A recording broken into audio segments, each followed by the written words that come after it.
প্রিয় দর্শক, আপনারা দেখেন, এটা হচ্ছে ডালিম গাছ। কি পরিমাণে ডালিম ধরছে! শুধু ডালিম আর ডালিম। এখনো বড় হয় নাই ডালিমগুলা, অনেক ছোট ছোট সাইজের। তো আমি আপনাদের আরো দেখাচ্ছি কাছে নিয়ে। দেখেন, শুধু ডালিম আর ডালিম। আনার বলা হয়। তো সৌদি আরবে এমন কোনো ফল হয় না যে না পাওয়া যায়। তো সব কিছুই পাওয়া যায় সৌদি আরবে। আমাদের দেশে এরকম কখনো দেখছেন কি না এতটাই বা এরকমভাবে ফলন হয়ে থাকে? তো সবাই কমেন্ট করে জানাবেন।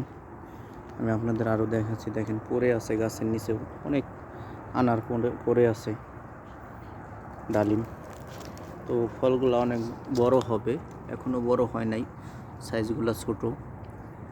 এগুলো সবই হচ্ছে ডালিম।